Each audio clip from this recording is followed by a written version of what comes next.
Don Hutchison joins Layla Annerley to explain why a move for Johnny Evans would be no bad thing for Manchester City. Xhaka Hislop and Alexis Nunez reflect on their Man United debut and how Man United might line up moving forward.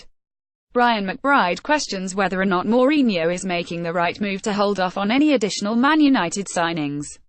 Johnny Evans had been back to Old Trafford a couple of times as a player since his move from Manchester United to West Brom in 2015, but, despite that, his mindset had barely changed. He still let on to staff like he played there, still wore the club's shirt when he went back for Wayne Rooney's testimonial.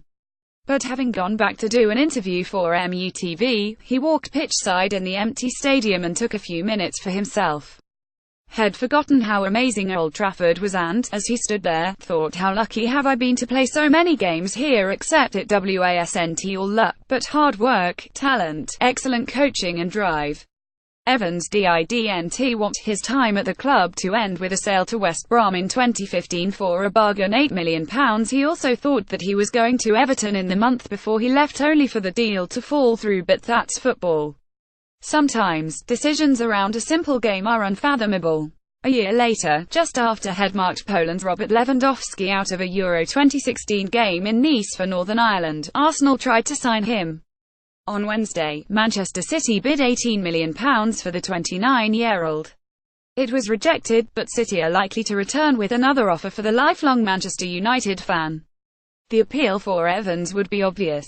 His wife and 2 young children still live in Manchester. He'd have another shot at Champions League football, and he could use the opportunity to score a hat-trick of own goals in the Manchester derby to keep United fans sweet.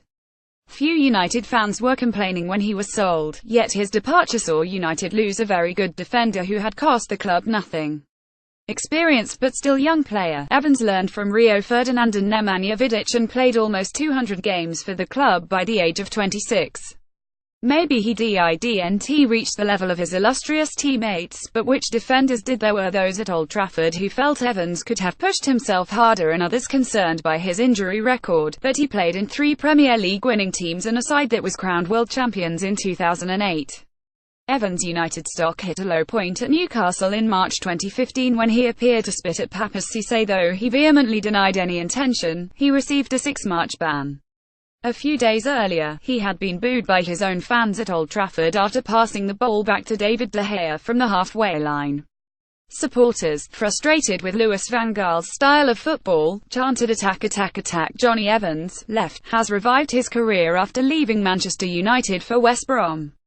Evans simply got wrapped up in the wider ire, but if you ask any professional footballer, they'll say there's nothing worse than being jeered by your own fans. He did not have a good final season at Old Trafford and started just 12 league games, but does that mean he had to leave plenty bounce back after adversity, just as Marcos Rojo did last season?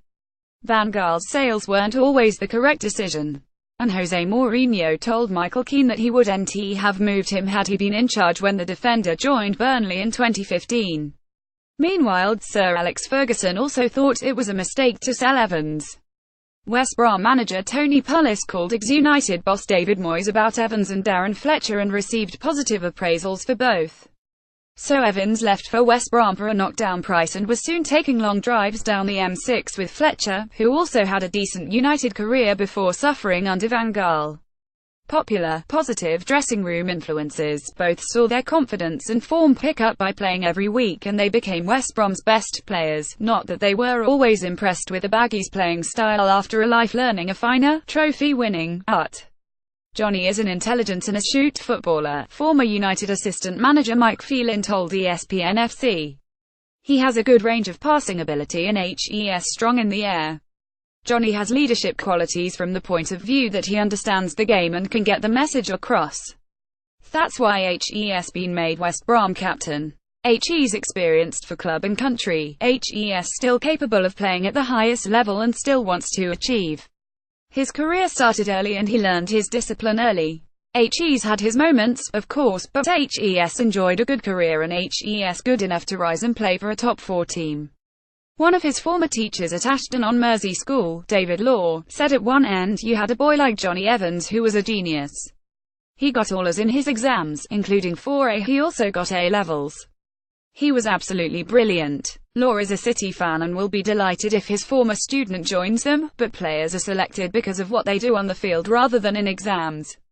If Evans did move to the Etihad Stadium, he would compete for playing time with Vincent Kompany, John Stones and Nicolas Otamendi. Meanwhile, United fans would be comfortable with one of the club's former players going to their crosstown rivals and having success, in part because hindsight has convinced them that it was right to sell him in the first place.